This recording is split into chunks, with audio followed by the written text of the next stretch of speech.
The novel is about Hollywood. It's about a screenwriter who's struggling with the major studios for the purity of his writing and his art, of course. And it's loosely based on my experience when I was a screenwriter in Hollywood. But it's also based on this trajectory of this writer on this downward path into depression. It's loosely based on some experience that I had with depression. And I wrote this novel, and as I'm writing the novel, I'm thinking, this is exactly the kind of trajectory that a lot of other people have gone through, the trajectory of depression. Now, I want to say right here, right now, if you're in the midst of depression, if you are suffering with depression, if you think you may be suffering with depression, don't just read books. Go get help.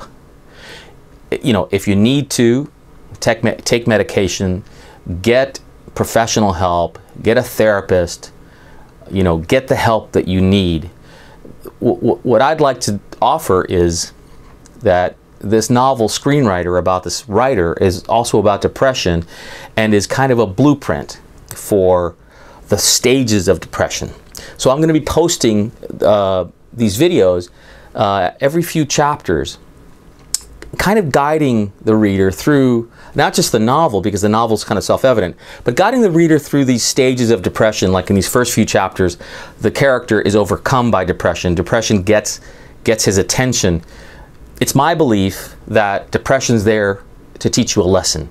It's my belief, and I know there's going to be other people who disagree, but it's my belief that depression is there because depression is trying to get your attention about your life. Something's wrong. The depression is a wake-up call.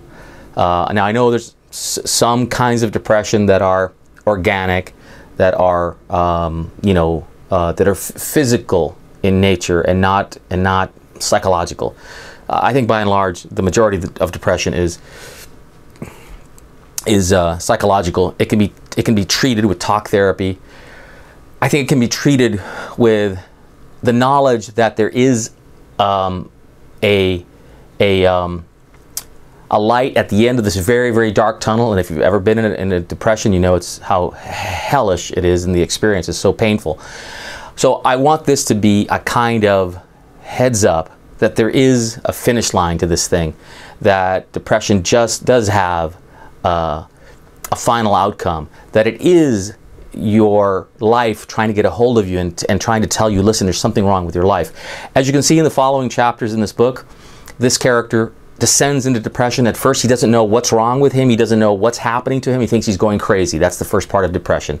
And that's your life. That's the depression trying to get a hold of you and saying, hey, listen, you got to pay attention to this. There's something wrong with your life. You need to change it. I hope the readers who read the chapters kind of see how this character is dealing with the depression, and then get something out of it. That's my hope for this blog, for this novel anyway.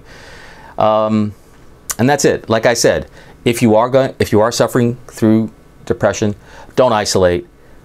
Please go out and get help. It's very important that you get help, but it's also very important that you begin to work on yourself. Begin to ask yourself questions. Begin to pay attention to what the depression is trying to tell you. There's a lesson in there. There's a huge lesson in there. It's trying to tell you this lesson.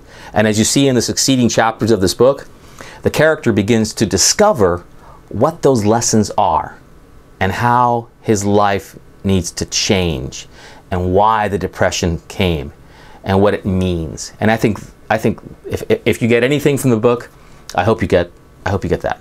I also hope it's a good read. Okay, I'll see you the next time.